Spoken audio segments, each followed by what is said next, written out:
तो hello guys, तो कैसे हैं आप लोग। उम्मीद करता हूं कि आप लोग मस्त होंगे और स्वस्थ होंगे।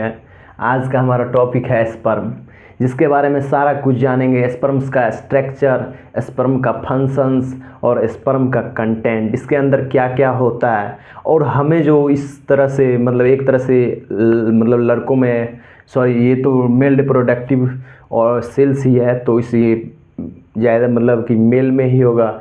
तो इसको बेफिजूल के मतलब बाहर निकाल देते हैं मास्टरबेट के थ्रू।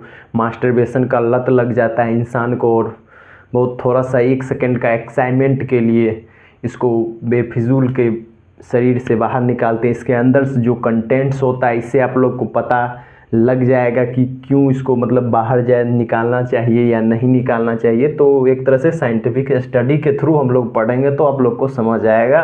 तो स्टार्ट करते हैं, चलिए। The sperm is also called spermatozoon. ये स्पर्मेटोजोन कहलाता है हमारा स्पर्म। और उसके बाद ये कहाँ बनता है?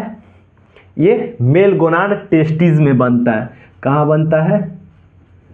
टेस्टिस में बनता है, जो कि हमारा मेल गोनाड है। और मेल गैमेट क्या है? हमारा स्पर्म। मेल गैमेट स्पर्म है, और फीमेल गैमेट क्या है? ओवम या एग। और उसके बाद हमारा जो फीमेल गोनाड क्या है? तो ओवरीज है, जिसके अंदर हमारा ओवम या एग्स बनता है। तो टेस्टिस हमारा मेल गैमेट है, ओके। और मेल गोनाड टेस्टिस है, और मेल गैमेट्स हमारा स्पर्म है। तो उसके बाद बात करेंगे सबसे पहले ये जो हमारा डेट प्लेज की role in human reproductive system. एक ह्यूमन रिप्रोडक्टिव सिस्टम में इसका बहुत ही बड़ा महत्वपूर्ण कार्य होता है, जो कि फर्टिलाइजेशन के लिए बहुत ही ज़रूरत है। इसके बिना एक इंसान का निर्माण हो ही नहीं सकता, एक ह्यूमन बॉडी का निर्माण हो ही नहीं सकता है विदाउट इसके स्पर्म या एग, जिसको ओवा बोलते हैं। ओवा एग मिलके, ये दोनों मिलके फ्यूज होते हैं, उसके बाद वहाँ फर्टिलाइज होता है, उसके बाद जाइगोट बनता है। विदाउट इसके स्पर्म सेल के या एग सेल के मतलब किसी भी इंसान का जन्म या एक एम्ब्रॉय का बनना इसके बिना संपूर्ण नहीं होगा। तो इसका साइज क्या है? 50 to 60 माइक्रोमीटर। इसका साइज क्या है? अबाउट 50 to 60 मीटर, 50 से 60 माइक्रोमीटर होगा। इसका लाइफ कितना, इसका जीवन जो है 3 से 5 दिन होगा। तो 3 से 5 दिन कहाँ? तो फीमेल रिप्रोडक्टिव ऑर्गन में जाने के बाद, फीमेल रिप्रोडक्टिव ट्रैक में जाने के बाद, ना कि बाहर निकाल दिए तो ये 3 से 5 दिन नहीं रहेगा।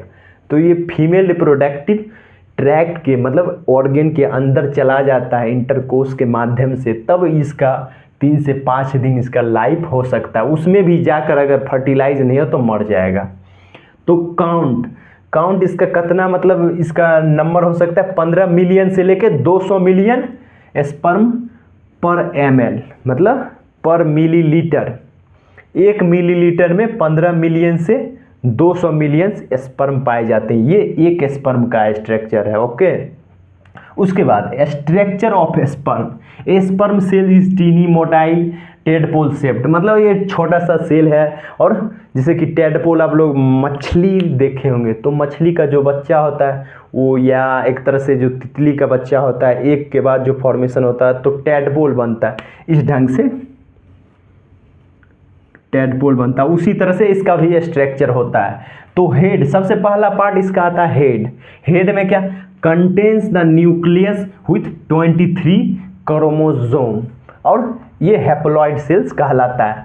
तो इसमें हेड आता है, सबसे पहला पार्ट हेड में क्या क्या रहेगा? एक मतलब 23 क्रोमोसोम रहेगा, जो कि न्यूक्लियस के अंदर होता है। हमारे डीएनए मटेरियल्स में हमारा, जो कि एक तरह से ये एक्रोजोम जो है, एक तरह से एक्रोजोम अंदर इंटर जब होता है ओवम में, या मतलब एग सेल में इंटर होने के लिए ये हमारा बहुत हेल्प करता है, हमारा एक्रोजोम।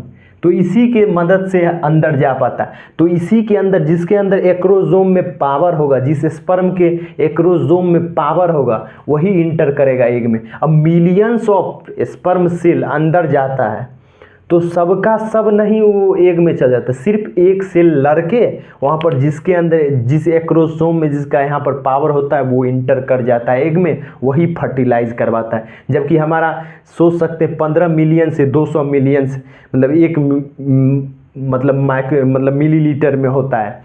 तो उसमें से मतलब एक जो होता है, मतलब कि एक सेकेंड समझ सकते हैं, थोड़ा सा स्पर्म में 200 मिलियन 300 मतलब इतना हो सकता है, तो उसमें एक बस जाता है। तो एक में जिसके पास पावर होगा, जिसके एक्रोसोम में पावर होगा, वो अंदर जाएगा और वही फिर जायगोट का निर्माण करेगा। तो उसके बाद which contains enzymes to penetrate the egg ovum. अब इंजाइम्स इसके अंदर होता है, हेड पार्ट में जो होता है इंजाइम्स भी होता है। तो इंजाइम्स, दो इंजाइम्स होता है, हाइलुरोनाइडेज, उसके बाद एक्रोसिन। हाइलुरोनाइडेज उसके बाद एक्रोसिन। तो ये दोनों क्या करता है, पेनिट्रेट द एग। एग में जब इंटर होगा तो इंटर करने में मदद करेगा। कौन करेगा, एग में इंटर करने में हमारा इंजाइम्स। और इंजाइम्स क्या करता है, एक तरह से जब इंटरकोर्स के माध्यम से जब हमारा स्पर्म निकल के जाता है, मतलब एक तरह से फीमेल रिप्रोडक्टिव ट्रैक में, तो वहाँ पर इंजाइम्स जो होता है कि एक तरह से मेंटेन करता है लेवल। जैसे कि वेजाइना का टेम्परेचर अलग रहता है, वहाँ का फिर उसके अंदर का जो फीमेल रिप्रोडक्टिव ऑर्गन के अंदर है, तो उसके अंदर हमारा इंजाइम जो है एक तरह से मेंटेन करता है वहाँ का जो लेवल है, जो टेम्परेचर है, उस चीज़ को मेंटेन करेगा ताकि स्पर्म जीवित रह सके। तो उसके बाद बात करेंगे, इसमें न्यूक्लियस होता है, हमारे हेड में न्यूक्लियस होता है, एक्रोजोम होता है, एक्रोजोम जो अंदर जाने में हेल्प करता है, और न्यूक्लियस जो कि फादर्स का जो मतलब जेनेटिक मटेरियल्स है वो हमारे न्यूक्लियस के अंदर डीएनए रहता है। उसके बाद यहाँ पर आता है मिडिल पार्ट को बॉडी भी बोलते हैं, जो कि पैक्ड विथ माइटोकॉन्ड्रिया। माइटोकॉन्ड्रिया से हमारा बॉडी जो होता है पैक्ड होता है, जिसमें कि हमारा एटीपी हो, मतलब व्हिच प्रोवाइड एनर्जी, मतलब एटीपी रहता है जो कि मूवमेंट के लिए हेल्प करता है। मूवमेंट के लिए एनर्जी देने का काम कौन करेगा, हमारा पैक्ड विथ माइटोकॉन्ड्रिया एनर्जी। एक पावर हाउस जो हमारा है वो क्या रहेगा, हमारा माइटोकॉन्ड्रिया। पावर हाउस माइटोकॉन्ड्रिया हमारा होता है किसी भी सेल में, क्या किसी भी सेल का माइटोकॉन्ड्रिया एनर्जी का पावर हाउस होता है। तो ये जो क्या करेगा, एक तरह से टेल के लिए घूमने के लिए भी एनर्जी चाहिए ना, तो माइटोकॉन्ड्रिया इसको एनर्जी देगा, जो कि इसमें पैक्ड होता है, बॉडी पार्ट में होता है। अब उसके बाद आता है टेल। टेल को फ्लैजेलम भी बोलते हैं, टेल को फ्लैजेलम भी बोलते हैं। तो क्या करता है, helps the sperm swim forward toward the egg. मतलब एग के मतलब चारों तरफ, मतलब उसको अंदर जाने में या उसमें इन करने में, घूमने में, या वहाँ पर अंदर जा रहा है तो टेल मदद करेगा, उसको स्विम करने में, तैरने में मदद करेगा, या उसके अंदर जाने में, एग्स के अंदर इंटर होने में हेल्प करेगा।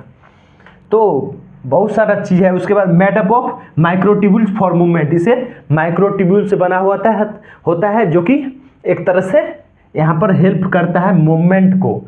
टेल जब मूवमेंट करेगा तभी आगे जाएगा। उसके बाद सीमेन का कंटेंट क्या होता है सीमेन में, और इसमें जैसे कि प्लाज्मा मेम्ब्रेन है, प्लाज्मा मेम्ब्रेन क्या कर रहा है, एक तरह से प्रोटेक्शन भी करेगा और सेल्स का प्रोटेक्शन भी करेगा और स्ट्रक्चर देने का भी काम करेगा हमारा प्लाज्मा मेम्ब्रेन्स। और बहुत सारा कंटेंट होता है जो कि इसमें नहीं लिखे हुए हैं। तो इसमें सीमेन कंटेंट में क्या रहेगा, स्पर्म सेल्स रहेगा, स्पर्म सेल्स जो कि पूरा सेल्स है। उसके बाद न्यूट्रिशन रिच फ्लूइड, इसमें जो न्यूट्रिशन रहेगा रिच फ्लूइड रहेगा, जिसमें कि हमारा न्यूट्रिशन रिच फ्लूइड में फ्रक्टोज, प्रोटीन्स, इंजाइम्स, तो एल्कलाइन सिक्रेशन भी करता है, एल्कलाइन सिक्रेशन करेगा एक तरह से ये अपना हेमियोस्टेसिस मेंटेन करने के लिए।